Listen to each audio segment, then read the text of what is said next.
Hello everyone, good morning to all of you. आज है 23 जनवरी और 23 जनवरी से बनने वाले सभी इम्पॉर्टेंट करेंट अफेयर का हम लोग इस वीडियो में डिस्कशन करेंगे। तो देखते हैं कि आज के इम्पॉर्टेंट करेंट अफेयर में पहला क्वेश्चन क्या है हमारे बीच में। तो ये है कि विश्व आर्थिक मंच की 55वीं वार्षिक बैठक कहाँ आयोजित हुई है। तो ये हुआ है दावोस में, यानी कि ऑप्शन बी इसका राइट आंसर है। हालांकि ये हर वर्ष मतलब जब भी इसका आयोजन होता है हर साल, तो ये दावोस में ही होता है। तो ये इसका जगह फिक्स है कि दावोस में ही होता है, तो ऑप्शन बी इसका राइट आंसर होगा। विश्व आर्थिक मंच की 55वीं वार्षिक बैठक सोमवार 20 जनवरी को स्विट्जरलैंड के दावोस में शुरू हुई है। 5 दिन के इस आयोजन में समावेशी विकास और डिजिटल क्रांति के भारतीय मॉडल का विशेष रूप से उल्लेख होगा। तो वर्ल्ड इकोनॉमिक फोरम यानी कि विश्व आर्थिक मंच की स्थापना कब हुई थी? तो 24 जनवरी 1971 में हुआ था, जिसका मुख्यालय कहाँ है? तो स्विट्जरलैंड के जेनेवा में है। और इसके अध्यक्ष कौन है? तो क्लास श्वाब इसके अध्यक्ष हैं। तो इसका जो स्थापना है और मुख्यालय बहुत इंपॉर्टेंट है, ये याद रखना होगा। अगला क्वेश्चन है कि पेंगुइन जागरूकता दिवस कब मनाया गया है? तो ये मनाया गया है 20 जनवरी को, यानी कि ऑप्शन डी इसका राइट आंसर है। 20 जनवरी को पेंगुइन जागरूकता दिवस मनाया गया है। हर वर्ष 20 जनवरी को दुनिया भर में पेंगुइन जागरूकता दिवस मनाया जाता है। इस दिन को मनाने का उद्देश्य क्या है? तो लोगों को पेंगुइन के बारे में जागरूक करना और उनके संरक्षण के लिए काम करने के लिए प्रेरित करना इसका उद्देश्य है। अगला है कि विश्व की सबसे खतरनाक मकड़ी की प्रजाति में एक बिग बॉय की खोज कहाँ की गई है? तो ये किया गया है ऑस्ट्रेलिया में, यानी कि ऑप्शन बी इसका राइट आंसर होगा। ऑस्ट्रेलिया में एक मकड़ी की प्रजाति है जिसका नाम बिग बॉय है, उसकी खोज की गई है। दुनिया की सबसे खतरनाक मकड़ियों में से एक बिग बॉय की खोज ऑस्ट्रेलिया के न्यू शैकल के पास हुई है। यह मकड़ी जो है वो सिडनी फनल वेब मकड़ी की एक प्रजाति है। इसकी प्रजाति की नाम क्या है? तो सिडनी फनल वेब इस मकड़ी की प्रजाति का नाम है। इसका वैज्ञानिक नाम क्या है? तो इसका नाम है एस्ट्रॉक्स क्रिटेंसिनी, इसका वैज्ञानिक नाम है। साइंटिफिक नेम इसका याद रखना होगा। ऑस्ट्रेलिया की राजधानी क्या है? तो कैनबरा है। मुद्रा क्या है? ऑस्ट्रेलिया डॉलर है। और प्रधानमंत्री कौन है? तो एंथोनी अल्बेनीश है, वहाँ के प्रधानमंत्री हैं। अगला है कि आईसीसी अंडर 19 महिला T20 वर्ल्ड कप 2025 का आयोजन कहाँ किया जा रहा है? तो ये हो रहा है मलेशिया में, यानी कि ऑप्शन बी इसका राइट आंसर है, जिसका आईसीसी अंडर 19 महिला T20 वर्ल्ड कप का आयोजन किया जा रहा है मलेशिया में।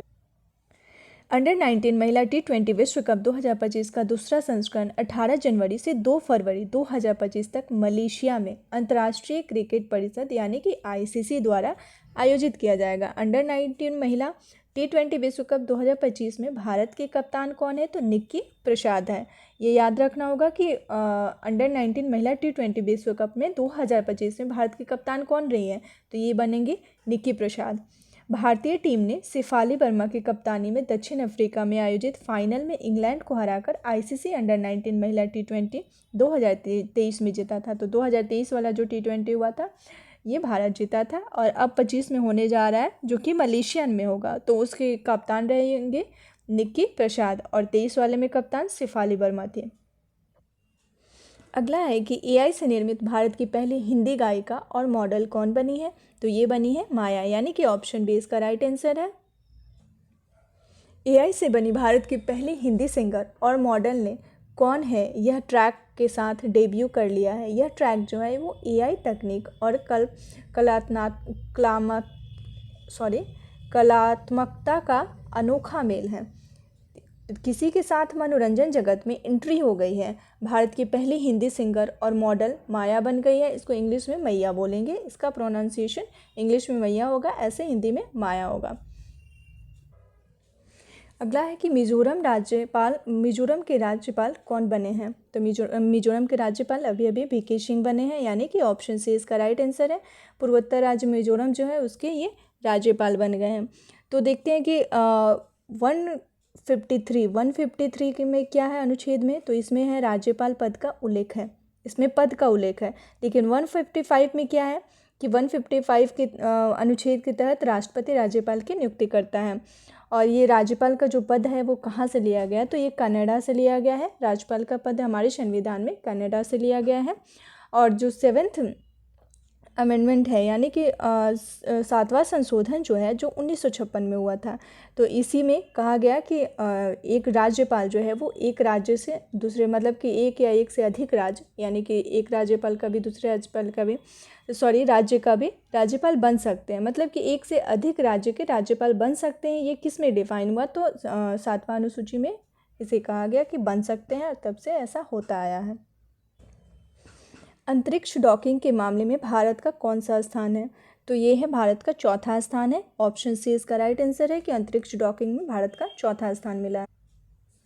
वर्ष 2025 में संयुक्त राज्य अमेरिका और रूस और चीन के बाद पहले पे कौन है? संयुक्त राज्य अमेरिका है, दूसरे पे रूस है और तीसरे पे चीन है, फिर चौथा नंबर भारत का है। डॉकिंग क्षमता विकसित करने और परीक्षण करने वाला चौथा देश बन गया है।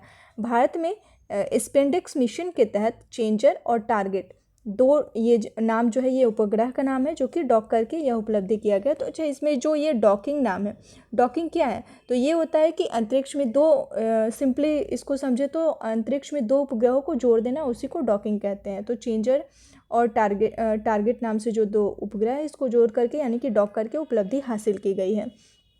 अंतरिक्ष डॉकिंग का काम इसरो द्वारा स्वदेशी रूप से विकसित भारतीय डॉकिंग सिस्टम द्वारा पूरा किया गया है। यह तकनीक जो है वो भारत को एक उपग्रह या अंतरिक्ष यान से दूसरी सामग्री स्थानांतरित करने में मदद करेगी, जैसे कि पेलोड, चंद्र नमूने, अंततः अंतरिक्ष में मानव आदि में ये स्थानांतरित करने में इससे मदद मिलेगा। अगला है कि किस देश ने उड़ीसा के भुवनेश्वर में एक फिनटेक हब स्थापित करने के लिए एक समझौता ज्ञापन पर हस्ताक्षर किया है? तो ये सिंगापुर के द्वारा किया गया है, यानी कि ऑप्शन बी इसका राइट आंसर होगा। तो इसमें ये जो फिनटेक है क्या है? तो फिनटेक का क्या होता है? FINTECH, फिनटेक मतलब फिन मतलब फाइनेंस और टेक मतलब टेक्नोलॉजी। तो फाइनेंस और टेक्नोलॉजी को मिला करके फिनटेक बना है। तो इसके लिए समझौता किसके साथ किया गया है? तो सिंगापुर के साथ किया गया है। सिंगापुर में एक फिनटेक हब स्थापित करने के एक समझौता ज्ञापन पर हस्ताक्षर किया गया। एक साझेदारी का मुख्य उद्देश्य क्या है? कि वित्तीय समावेशन को बढ़ावा देना और 2047 तक भारत के सभी के लिए बीमा के दृष्टिकोण का समर्थन करना है। सिंगापुर की राजधानी क्या है? तो सिंगापुर शहर है। मुद्रा क्या है वहाँ का? तो सिंगापुर डॉलर है। और राष्ट्रपति कौन है? तो थर्मन शंमुगरत्नम। ये अभी अभी भारत आए हुए थे, इसलिए ये बहुत चर्चे में है। अगला है कि इरडा, SJVN, GMR और NEA ने किस देश में ऊपरी कर्नाली जल विद्युत परियोजना के लिए एक साझेदारी समझौते पर हस्ताक्षर किया है? तो ये कंपनी जो है ये किसके साथ समझौता किया है? तो ये नेपाल, यानी कि ऑप्शन सी इसका राइट आंसर है।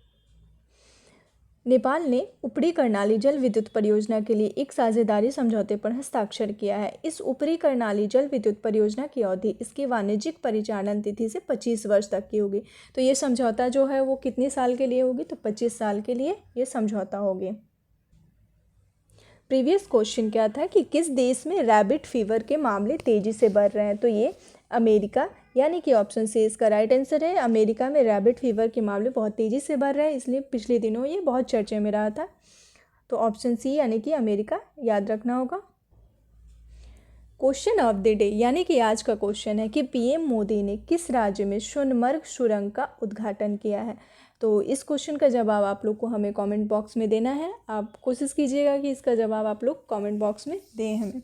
और अगर आप लोग को मेरा ये पहल पसंद आ रहा है तो प्लीज़ मेरे वीडियो को लाइक और सब्सक्राइब करें और अपने दोस्तों के साथ शेयर भी करें, ताकि इससे अधिक लोगों को लाभ मिले और अधिक लोग जुड़ सकें हमसे।